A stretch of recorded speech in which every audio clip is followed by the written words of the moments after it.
Hello students, welcome to this video which is about how to enhance your self-study for JEE और NEET preparation। इस video का purpose है कैसे आप अपने सेल्फ स्टडी को बेटर वे में कर सकते हैं। बच्चों, क्लास 11 एंड 12 आपके करियर के लिए बहुत इंपॉर्टेंट क्लासेस होने वाली है, स्पेशली फॉर JEE और NEET प्रिपरेशन।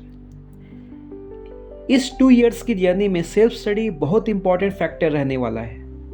यदि आपकी सेल्फ स्टडी वीक है या फिर प्रॉपर वे में नहीं हो रही है तो यह आपके लिए बहुत डिफ़िकल्ट होगी कि आप अपने एग्ज़ाम में अच्छा रैंक ला पाएँ।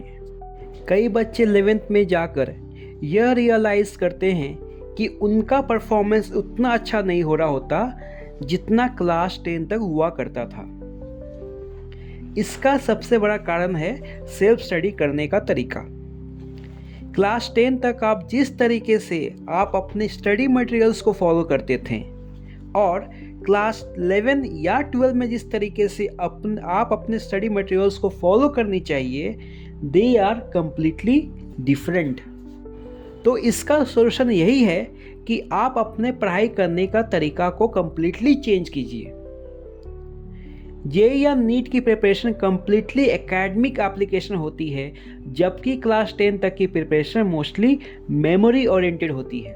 यही वजह है कि कई बोर्ड टॉपर्स भी आगे जाकर JEE और NEET एग्ज़ाम में वह रैंक नहीं ला पाते जो ऐसे स्टूडेंट ले आते हैं जो क्लास 10 में एवरेज मार्क्स से पास हुए हों।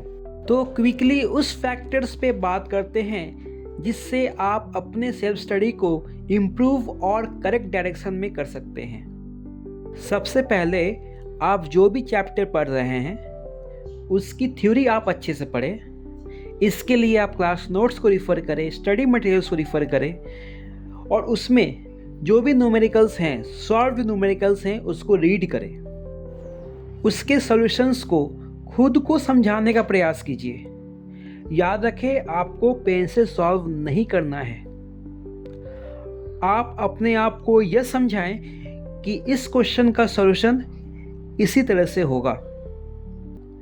यदि बीच में कुछ डाउट आता है थ्योरी पढ़ते समय या फिर न्यूमेरिकल सॉल्व करते समय, तो आप इस डाउट को टीचर से ज़रूर पूछें। तो न्यूमेरिकल्स के सॉल्यूशंस को अच्छे से समझ लेने के बाद फिर आप 5 से 6 घंटे बाद या फिर अगले दिन उन सारे क्वेश्चंस को खुद से सॉल्व करें, वह भी बिना सॉल्यूशन देखे।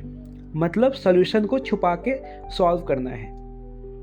यकीन मानिए, कम से कम 30 में से 10 क्वेश्चन तो सॉल्व हो ही जाएंगे। बचे हुए क्वेश्चंस जो आप सॉल्व नहीं कर पाए हैं, उन क्वेश्चन से आपको यह पता चलेगा कि आपकी ब्रेन की कमियां क्या है।